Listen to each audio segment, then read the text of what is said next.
একজন কুরবানিদাতার জন্য কুরবানির গোশত বন্টনের তরিকা, গোশত খাওয়া এবং গোশত দান করার মাসাইলগুলো জানা খুবই জরুরি। তো চলুন আজ আমরা এ সংক্রান্ত মাসাইলগুলো জেনে নিই। কুরবানির অংশীদারগণ সকলে একান্নভুক্ত হলে গোশত বন্টনের প্রয়োজন নেই, অন্যথায় বন্টন করতে হবে। অংশীদারগণ গোশত অনুমান করে বন্টন করবেন না, বরং বাটখারা দিয়ে ওজন করে বন্টন করতে হবে, অন্যথায় ভাগের মধ্যে কম বেশ হয়ে গেলে গুনাহগার হতে হবে। অবশ্য কোনো অংশীদার মাথা, পায়া ইত্যাদি কোনো বিশেষ অংশ গ্রহণ করলে তার ভাগে গোশত কিছু কম হলেও তা দুরূস্ত হবে।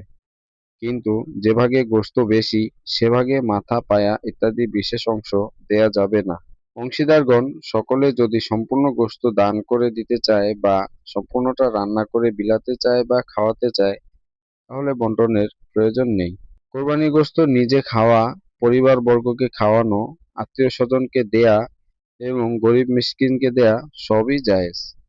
মুস্তাহাব ও উত্তম তরিকা হলো ৩ ভাগ করে ১ ভাগ নিজেদের জন্য রাখা, ১ ভাগ আত্মীয়স্বজনকে দেয়া এবং ১ ভাগ গরিব মিসকিনকে দেওয়া।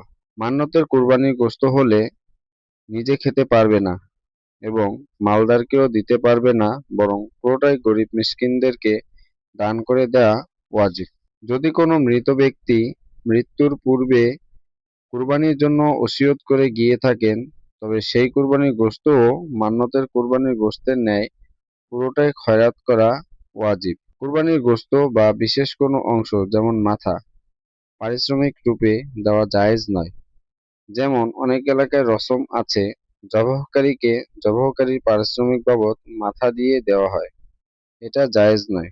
কুরবানির গোশত শুকিয়ে বা ফ্রিজে রেখে দীর্ঘদিন খাওয়াতে কোনো অসুবিধা নেই।